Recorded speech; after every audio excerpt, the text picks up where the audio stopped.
वाहिगुरु जी का खालसा वाहिगुरु जी की फतेह।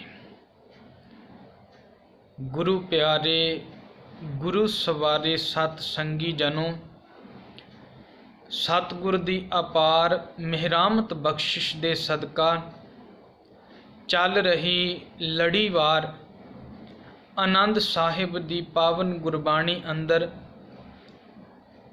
पिछले दिहाड़े 7वीं पौड़ी तक विचार आपां सांझी कर चुके हाँ। अज 8 नंबर पौड़ी दे अंदर धन गुरु अमरदास साहिब महाराज ने की सानू समझाउणा कीता है। आपां वो गुरु किरपा दे नाल विचार करन दी कोशिश करांगे। सब तो पहला आओ इस पावन पौड़ी दा पाठ आपां कर लईए तां जो विचार करनी सौखी हो जावे। बाबा जिस तू देह सोई जन पावै, पावै तां सो जन देह जिसनों, होर क्या करह विचारिया, एक भरम भूले फिरै दाह दिश, एक नाम लाग सवारिया, गुर प्रसादी मन भया निर्मल, जिन्ना भाणा भावे, कहे नानक जिस देह प्यारे, सोई जन पावे। इहदे विच धन गुरु अमरदास साहिब महाराज ने जेड़े आनंद दी इस बाणी विच गल पे करदे ने, ਉਹ आत्मिक आनंद ਜਿਹੜਾ ਜਦੋਂ ਮਨੁੱਖ ਨੂੰ ਪ੍ਰਾਪਤ ਹੁੰਦਾ ਹੈ। ਧੰਨ ਗੁਰੂ ਅਮਰਦਾਸ ਸਾਹਿਬ ਮਹਾਰਾਜ ਕਹਿਣ ਲੱਗੇ ਵੀ ਜਦੋਂ ਵੀ ਇਹਦੀ ਪ੍ਰਾਪਤੀ ਹੁੰਦੀ ਹੈ ਉਹ ਮਨੁੱਖ ਦੀ ਆਪਣੀ ਮਿਹਨਤ ਨਾਲ ਬਿਲਕੁਲ ਨਹੀਂ ਹੋ ਸਕਦੀ। ਇਹ ਜੋ ਵੀ ਦਾਤ ਮਿਲਦੀ ਹੈ ਇਹ ਅਕਾਲ ਪੁਰਖ ਪਰਮੇਸ਼ਰ ਜੀ ਆਪ ਕਿਰਪਾ ਕਰਦੇ ਨੇ ਤਾਂ ਜਾ ਕੇ ਇਹ ਰੱਬੀ ਦਾਤ उस मनुख नूं प्राप्त हुंदी है।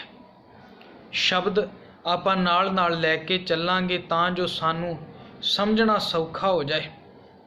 साहब बख्शिश करदे ने बाबा, बाबा दा भाव इत्थे लिया गया है अकाल पुरख परमेश्वर जी कोलों। अकाल पुरख परमेश्वर जी नूं इत्थे बाबा कह के संबोधन किया गया है। गुरु अमरदास साहब महाराज कह रहे ने कि हे रब्बा, जिन्हों तू ये दात दिना है उन्हों ही ये दात मिलती है। बाबा जिस तू दे है, जिस नू तू देना है, जिस तू दे है सोई जन पावे। वो मनुख ये दात नू प्राप्त करता है। पावे तां सो जन, वो जन प्राप्त करता है। पावे तां सो जन देह जिसनों होर क्या करें विचारिया। होर मनुख अपने वल्लों कुछ नहीं कर सकता। कहण तो भाव इत्थे सतगुर ने एक बड़ी साडे ते मेहरामत कीती है।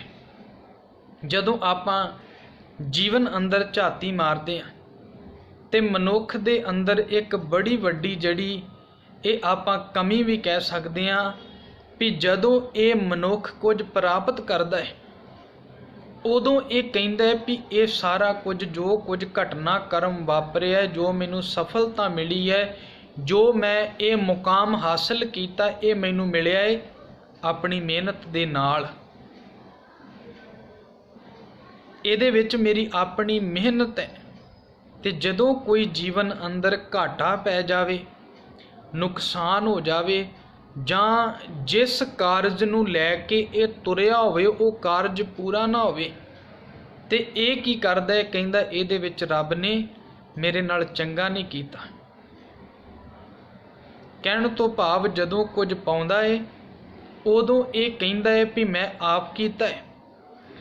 जदों कुछ नहीं मिलदा उदों ये कहंदा है ये रब ने आप कीता होवे, रब दे करके मैनू नहीं मिलिया, ये रब करके नहीं मिलिया। शब्द असी सारे गुरबाणी विचों पढ़ते हैं। सतगुर रहमत करते ने, माटी को पुत्रा कैसे नचत है, देखे देखे सुने बोले दौरे फिरत है।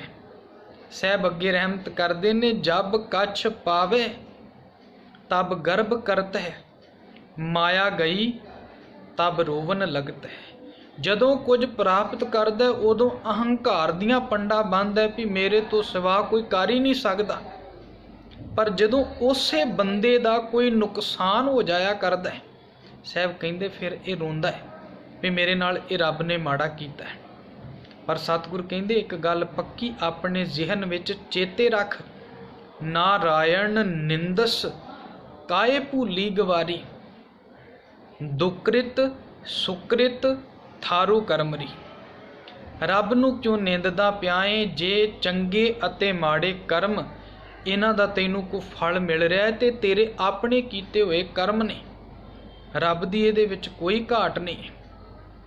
ਇਸੇ ਗੱਲ ਨੂੰ ਜਪਜੀ ਸਾਹਿਬ ਦੇ ਅੰਦਰ ਸਤਿਗੁਰ ਨੇ ਸਮਝਾਇਆ ਹੈ, ਹੁਕਮੀ ਹੋਵਨ ਆਕਾਰ ਹੁਕਮ ਨਾ ਕਹਿਆ ਜਾਈ, ਹੁਕਮੀ ਹੋਵਨ ਜੀ ਹੁਕਮ ਮਿਲੈ ਵਡਿਆਈ, ਹੁਕਮੀ ਉੱਤਮ ਨੀਚ ਹੁਕਮ ਲਿਖ ਦੁੱਖ ਸੁਖ ਪਾਈਐ, ਇੱਕ ਨਾ ਹੁਕਮੀ ਬਖਸ਼ੀਸ਼ ਇੱਕ ਹੁਕਮੀ ਸਦਾ ਭਵਾਈਐ।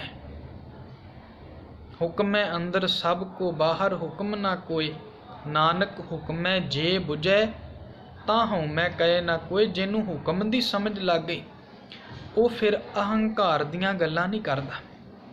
ਉਹ ਇਹ ਨਹੀਂ ਕਹਿੰਦਾ ਮੈਂ ਕੁਝ ਪ੍ਰਾਪਤ ਕੀਤਾ ਹੈ, ਕਿਉਂਕਿ ਗੁਰਬਾਣੀ ਜਦੋਂ ਵੀ ਤੁਸੀਂ ਪੜ੍ਹੋਗੇ ਸਤਿਗੁਰ ਨੇ ਇਹ ਸਾਡੇ ਸਾਹਮਣੇ ਬੜਾ ਸਪਸ਼ਟ ਰੱਖਿਆ, ਆਪਨ ਲੀਆ ਜੇ ਮਿਲੈ ਤਾਂ ਸਭ ਕੋ ਭਾਗਠ ਹੋਏ। ਭਾਗਠ ਦਾ ਭਾਵ ਹੈ ਸਾਰੇ ਅਮੀਰ ਹੋ ਜਾਂਦੇ, ਸਾਰੇ ਧਨਵਾਨ ਬਲਵਾਨ।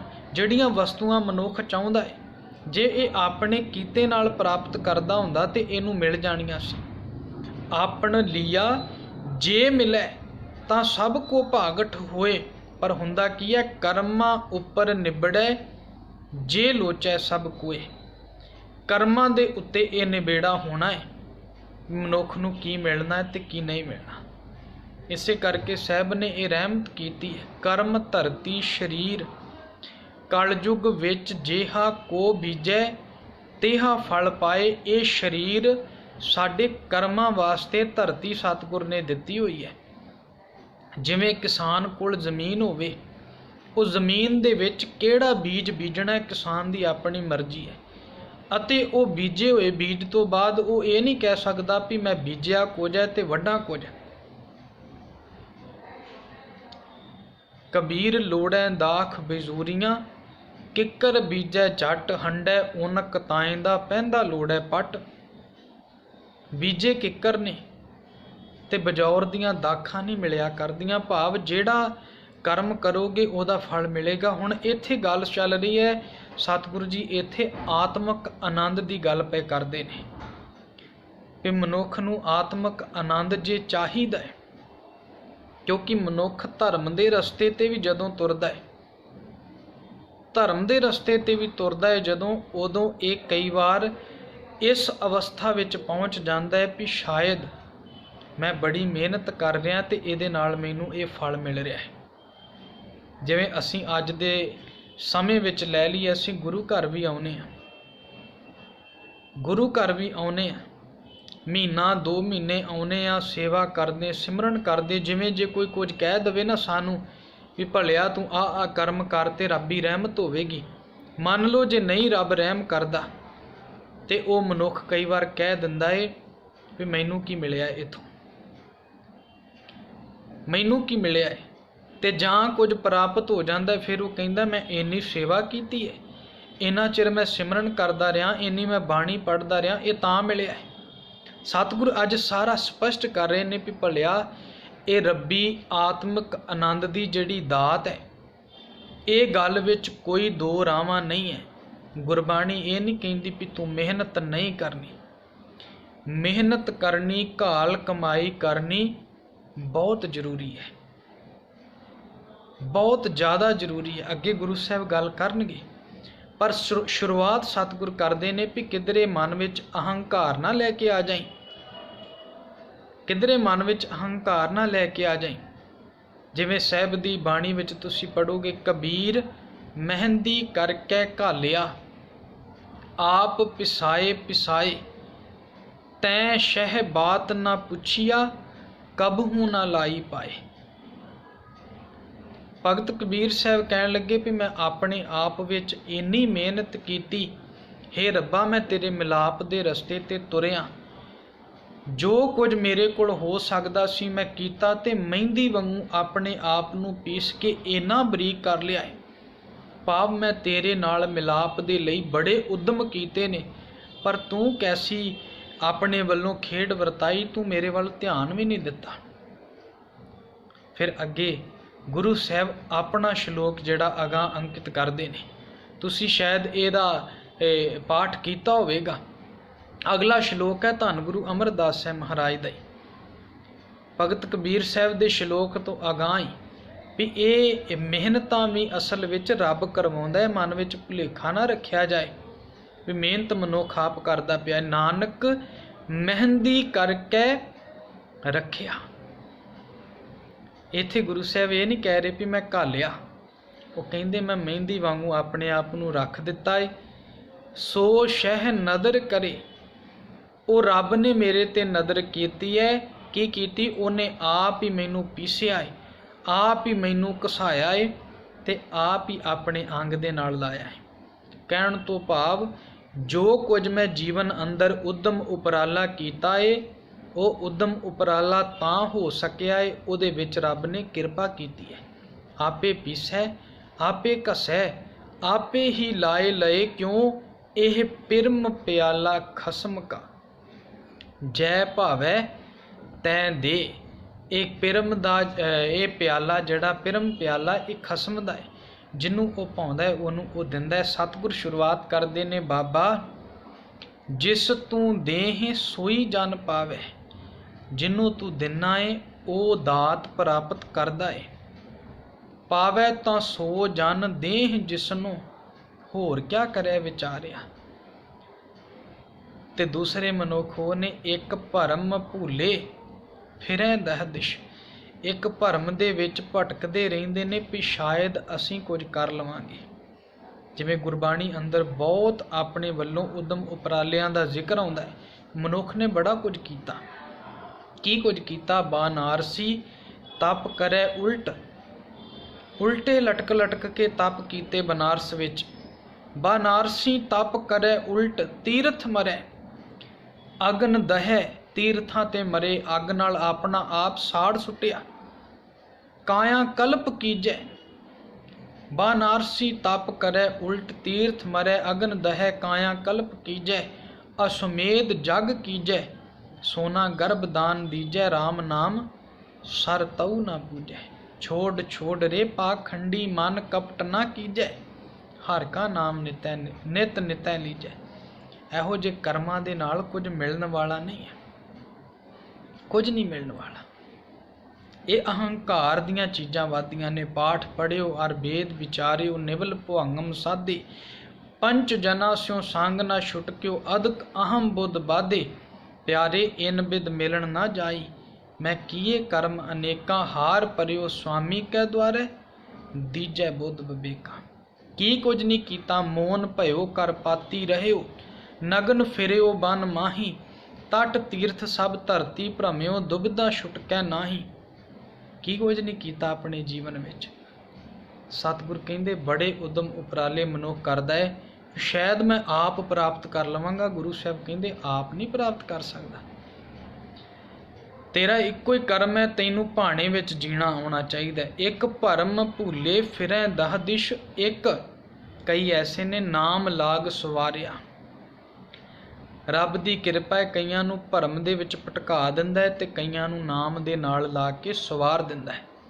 ये ओहदियां दातां ने। एक भरम भूले फिरै दह दिश, एक नाम लाग सवारिया। किवें सवारदा? गुर प्रसादी मन भया निर्मल, गुरु की किरपा दे नाल मन पवित्र हुंदा है। ये कुकर्म साडे विच बिल्कुल नहीं ने भी तुसीं पुठे लटक जाओ, जल धारे करो, अग बाल के बैठ जाओ। अज असी करन भावें लग गए हैं, गिण मिण के पाठ करते हैं, गिण मिण के सेवा करते हैं। ये साडा कर्म नहीं सी भलिओ। साडा कर्म ते सी ਜਦੋਂ ਤੱਕ ਤੇਰੇ ਅੰਦਰ ਸਵਾਸ ਹੈ, ਗੁਰੂ ਸਾਹਿਬ ਕਹਿੰਦੇ ਤੂੰ ਉਦੋਂ ਤੱਕ ਸਿਮਰਨਾ ਹੈ। ਜਦੋਂ ਤੱਕ ਸਵਾਸ ਹੈ ਉਦੋਂ ਤੱਕ ਸੇਵਾ ਕਰਨੀ ਹੈ। ਇਹ ਤੇਰਾ ਜਨਮ ਹੀ ਇਸ ਕਰਕੇ ਮਿਲਿਆ, ਪਿੱਛੇ ਆਪਾਂ ਅਰਜ਼ ਕਰ ਚੁੱਕੇ ਹਾਂ। ਗੁਰ ਸੇਵਾ ਤੇ ਭਗਤ ਕਮਾਈ, ਤਬ ਇਹ ਮਾਨਸ ਦੇਹੀ ਪਾਈ। ਮਾਨਸ ਦੇਹੀ ਤਾਂ ਪਾਈ ਹੈ, ਗੁਰੂ ਦੀ ਸੇਵਾ ਕਰੇ, ਭਗਤੀ ਕਰੇ, ਕਮਾਈ ਕਰੇ। ਜਾਂ ਇਹਨੂੰ ਗੁਰਬਾਣੀ ਕਹਿੰਦੀ ਦਮ ਦਮ ਸਦਾ ਸੰਭਾਲਦਾ, ਦਮ ਨਾ ਬਿਰਥਾ ਜਾਏ। ਇੱਕ ਸਾਹ ਵੀ ਵਿਅਰਥ ਨਹੀਂ ਜਾਣਾ ਚਾਹੀਦਾ। ਅਸੀਂ ਕਿਵੇਂ ਕਹਿ ਦਾਂਗੇ ਵੀ ਅਸੀਂ 50 ਪਾਠ ਕਰ ਲਈਏ, ਬਾਅਦ ਵਿੱਚ ਨਹੀਂ ਕਰਾਂਗੇ। ਫਿਰ ਮਨੁੱਖ ਨੂੰ ਰਹਿੰਦਾ 1 ਹੋ ਗਿਆ, 2 ਹੋ ਗਏ, 3 ਹੋ ਗਏ। ਤੂੰ ਨਿਸ਼ਚਿੰਤ ਹੋ ਜਾ। ਸਹਿਜ ਬਿਲੋਵੋ ਜੈਸੇ ਤਤ ਨਾ ਜਾਈ। ਇੰਨੇ ਆਰਾਮ ਦੇ ਨਾਲ ਮੱਖਣ ਨੂੰ ਰਿੜਕ, ਦਹੀਂ ਨੂੰ ਰਿੜਕ ਕੇ ਉਹਦੇ ਵਿੱਚੋਂ ਮੱਖਣ ਪ੍ਰਾਪਤ ਹੋ ਜਾਏ। ਦਹੀਂ ਰਿੜਕ, ਇਹ ਨਹੀਂ ਵੀ ਜਲਦੀ ਜਲਦੀ ਵਿੱਚ। ਗੁਰੂ ਸਾਹਿਬ ਕਹਿੰਦੇ ਨਹੀਂ, ਉਹਦੇ ਨਾਲ ਕੁਝ ਪ੍ਰਾਪਤੀ ਨਹੀਂ ਹੋਣੀ। ਗੁਰ ਪ੍ਰਸਾਦੀ ਮਨ ਭਇਆ ਨਿਰਮਲ, ਜਿੰਨਾ ਭਾਣਾ ਭਾਵੇ। ਮਨ ਨਿਰਮਲ ਹੋ ਗਿਆ ਤੇ ਰੱਬ ਦੇ ਭਾਣੇ ਵਿੱਚ ਜੀਣਾ ਆ ਗਿਆ। ਭਾਣਾ ਕੀ ਹੁੰਦਾ ਹੈ? ਭਾਣੇ ਦਾ ਸਿੱਧਾ ਜਿਹਾ ਇਹ ਅਰਥ ਹੈ, ਭਾਈ ਕਾਹਨ ਸਿੰਘ ਨਾਭਾ ਜੀ ਨੇ ਇਹਨੂੰ ਕਿਹਾ ਹੈ, ਇਹ ਰੱਬ ਦੀ ਖੁਸ਼ੀ, ਪਰਮੇਸ਼ਰ ਦੀ ਖੁਸ਼ੀ। ਭਾਵ ਜੋ ਰੱਬ ਜੀ ਨੂੰ ਚੰਗਾ ਲੱਗ ਰਿਹਾ ਹੈ ਉਹ ਮਨੁੱਖ ਨੂੰ ਚੰਗਾ ਲੱਗ ਜਾਏ। ਜਿਵੇਂ ਸਾਡੇ ਜੀਵਨ ਅੰਦਰ ਜੋ ਕੁਝ ਵੀ ਵਾਪਰੀ ਜਾ ਰਿਹਾ ਹੈ, ਉਸੇ ਵਿੱਚ ਮਨੁੱਖ ਰਾਜ਼ੀ ਰਹਿਣਾ ਸ਼ੁਰੂ ਹੋ ਜਾਏ, ਉਹਨੂੰ ਗੁਰੂ ਸਾਹਿਬ ਕਹਿੰਦੇ ਭਾਣਾ। ਉਹਨੂੰ ਕਹਿੰਦੇ ਨੇ ਭਾਣੇ ਵਿੱਚ ਰਹਿਣਾ। ਗੁਰ ਪ੍ਰਸਾਦੀ, ਗੁਰੂ ਦੀ ਕਿਰਪਾ ਨਾਲ ਮਨ ਭਇਆ ਨਿਰਮਲ। ਮਨ ਨਿਰਮਲ ਹੋ ਗਿਆ, ਭਾਵ ਮੈਲ ਤੋਂ ਰਹਿਤ ਹੋ ਗਿਆ। ਮਨ ਵਿੱਚ ਹੁਣ ਭੈੜੀਆਂ ਬਿਰਤੀਆਂ ਜੜੀਆਂ ਖਤਮ ਹੋ ਗਈਆਂ ਨੇ। ਮਨ ਵਿਕਾਰੀ ਨਹੀਂ ਰਿਹਾ, ਤੇ ਵਿਕਾਰਾਂ ਤੋਂ ਰਹਿਤ ਜਿੱਥੇ ਹੋਇਆ ਨਾਲ ਉੱਥੇ ਰੱਬ ਦੇ ਭਾਣੇ ਵਿੱਚ ਰਹਿਣਾ ਸ਼ੁਰੂ ਕਰ ਦਿੱਤਾ ਹੈ। ਜਹਾਂ ਬੈਸਾਲੈ ਤਹਾਂ ਬੈਸਾਂ ਸੁਆਮੀ, ਜਹਾਂ ਭੇਜੈ ਤਹ ਜਾਵਾਂ। ਸਭ ਨਗਰੀ ਮੈਂ ਏਕੋ ਰਾਜਾ, ਸਭੇ ਪਵਿੱਤ ਹੈ ਥਾਵਾਂ। ਜਿੱਥੇ ਤੂੰ ਰੱਖਦਾ ਮੈਂ ਉੱਥੇ ਰਹਿਣਾ, ਉਹਦੇ ਵਿੱਚ ਮੈਂ ਖੁਸ਼ ਹਾਂ। ਫੁਰਮਾਨ ਤੇਰਾ ਸਿਰੈ ਉਪਰ, ਫਿਰ ਨਾ ਕਰਤ ਵਿਚਾਰ। ਤੂੰ ਹੀ ਦਰਿਆ ਤੂੰ ਹੀ ਕਰਿਆ, ਤੁਝੇ ਤੇ ਨਿਸਤਾਰ। ਬੰਦੇ ਬੰਦਗੀ ਇਖਤਿਆਰ, ਸਾਹਿਬ ਰੋਸ ਧਰੋਂ ਕੇ ਪਿਆਰ। ਉਹ ਤੇ ਗੁੱਸੇ ਹੋਵਾਂ ਕਿ ਪਿਆਰ ਕਰਾਂ, ਉਹਦੇ ਭਾਣੇ ਵਿੱਚ ਰਹਿ। ਨਾ ਗੁੱਸਾ ਕਰ, ਮਾੜਾ ਹੋਇਆ ਤੇ ਗੁੱਸਾ ਨਾ ਕਰ, ਚੰਗਾ ਹੋਇਆ ਤੇ ਬਹੁਤਾ ਖੁਸ਼ੀਆਂ ਨਾ ਮਨਾ। ਇੱਕੋ ਜਿਹੀ ਮਤਲਬ ਤੇਰੇ ਜੀਵਨ ਅੰਦਰ ਭਾਣਾ ਮੰਨਣ ਦੀ ਅਵਸਥਾ ਹੋ ਜਾਏ। ਕਹੈ ਨਾਨਕ ਜਿਸ ਦੇ ਪਿਆਰੇ, ਸੋਈ ਜਨ ਪਾਵੇ। ਜਿਹਨੂੰ ਤੂੰ ਦਾਤ ਦਿੰਨਾ ਹੈ, ਇਹ ਦਾਤ ਆਤਮਕ ਆਨੰਦ ਦੀ ਉਹਨੂੰ ਮਿਲਦੀ ਹੈ। ਸਮੁੱਚਾ ਭਾਵ ਇਹ ਸ਼ਬਦ ਦਾ ਇਹ ਹੈ। ਗੁਰੂ ਸਾਹਿਬ ਕਹਿਣ ਲੱਗੇ, ਜੇ ਰੱਬੀ ਮਿਲਾਪ ਹਾਸਲ ਕਰਨਾ ਹੈ, ਇਹ ਨਾ ਸੋਚੀ ਵੀ ਤੂੰ ਆਪਣੇ ਉਦਮ ਨਾਲ ਕਰੇਗਾ। ਕਰਮ ਤੂੰ ਕਰਨਾ ਹੈ, ਕਰਮ ਦੇ ਨਾਲ ਨਾਲ ਰਹਿਮਤ ਰੱਬ ਦੀ ਹੋਣੀ ਚਾਹੀਦੀ ਹੈ। ਰੱਬ ਦੀ ਰਹਿਮਤ ਨਹੀਂ ਹੋਵੇਗੀ, ਤੇਰੇ ਕਰਮ ਵੀ ਕਿਸੇ ਲੇਖੇ ਨਹੀਂ ਪੈਣੇ। ਇੱਕ ਮਤਲਬ ਉਹ ਨੇ, ਗੁਰੂ ਸਾਹਿਬ ਕਹਿੰਦੇ ਜਿਹੜੇ ਸਾਰਾ ਕੁਝ ਕਰਦੇ ਪਏ ਨੇ। ਇੱਕ ਉਹ ਨੇ ਜਿਹੜੇ ਸੁੱਤੇ ਪਏ ਨੇ, ਉਹਦਾ ਪਤਾ ਨਹੀਂ, ਸੁੱਤਿਆਂ ਨੂੰ ਉਠਾਲ ਕੇ ਵੀ ਕਈ ਵਾਰ ਰਹਿਮਤ ਦੇ ਦਿਆ ਕਰਦਾ ਹੈ। ਇਸ ਕਰਕੇ ਅਹੰਕਾਰ ਆਪਣੇ ਜੀਵਨ ਅੰਦਰ ਬਿਲਕੁਲ ਨਹੀਂ ਕਰਨਾ। ਜੇ ਕੁਝ ਪ੍ਰਾਪਤੀ ਹੋ ਰਹੀ ਹੈ, ਉਹਨੂੰ ਇਹੋ ਹੀ ਕਹਿਣਾ, ਤੇਰਾ ਕੀਤਾ ਜਾਤੋ ਨਾਹੀ, ਮੈਨੂੰ ਜੋਗ ਕੀਤੋ ਹੀ। ਮੈਂ ਤੇਰੇ ਕੀਤੇ ਨੂੰ ਜਾਣਿਆ ਨਹੀਂ, ਤੂੰ ਮੈਨੂੰ ਇੰਨੇ ਜੋਗਾ ਕਰ ਦਿੱਤਾ ਹੈ। ਤੇਰਾ ਕੀਤਾ ਜਾਤੋ ਨਾਹੀ, ਮੈਨੂੰ ਜੋਗ ਕੀਤੋਈ। ਮੈਂ ਨਿਰਗੁਣੇ ਆਰੇ, ਉਹ ਗੁਣ ਨਾਹੀ। ਮੇਰੇ ਦੇ ਵਿੱਚ ਤੇ ਗੁਣ ਹੀ ਕੋਈ ਨਹੀਂ ਸੀ। ਆਪੇ ਤਰਸ ਪਇਓਈ, ਆਪੇ ਤਰਸ ਕੀਤਾ ਹੈ। ਤਰਸ ਪਿਆ ਮਿਹਰਾਮ ਧੋਈ। ਸਤਿਗੁਰ ਸੱਜਣ ਮਿਲਿਆ, ਤੇਰੇ ਤਰਸ ਨਾਲ ਗੁਰੂ ਸੱਜਣ ਮਿਲਿਆ, ਉਹਨੇ ਮੇਰਾ ਜੀਵਨ ਬਦਲ ਕੇ ਰੱਖ ਦਿੱਤਾ। ਨਾਨਕ ਨਾਮ ਮਿਲਿਆ ਤਾਂ ਜੀਵਾ, ਤਨ ਮਨ ਥੀਵੈ ਹਰਿਆ। ਧੰਨ ਗੁਰੂ ਅਰਜਨ ਸਾਹਿਬ ਮਹਾਰਾਜ ਕਹਿੰਦੇ ਨੇ, ਤੇਰੀ ਕਿਰਪਾ ਨਾਲ ਮੈਨੂੰ ਪ੍ਰਾਪਤੀ ਹੋਈ ਹੈ। ਅੱਜ ਵੀ ਸਤਿਗੁਰ ਇਹੀ ਰਹਿਮਤ ਕਰਨੇ ਨੇ। 8ਵੀਂ ਪੌੜੀ ਅੰਦਰ ਸਤਿਗੁਰੂ ਨੇ ਰੱਬੀ ਰਹਿਮਤ ਸਾਨੂੰ ਸਮਝਾਈ ਹੈ, ਬਖਸ਼ਿਸ਼ ਸਮਝਾਈ ਹੈ। ਕੱਲ ਰੋਜ਼ 9ਵੀਂ ਪੌੜੀ ਦੀ ਵਿਚਾਰ ਆਪਾਂ ਕਰਨ ਦੀ ਕੋਸ਼ਿਸ਼ ਕਰਾਂਗੇ। ਫਤਿਹ ਬੁਲਾਓ ਜੀ। ਵਾਹਿਗੁਰੂ ਜੀ ਕਾ ਖਾਲਸਾ, ਵਾਹਿਗੁਰੂ ਜੀ ਕੀ ਫਤਿਹ।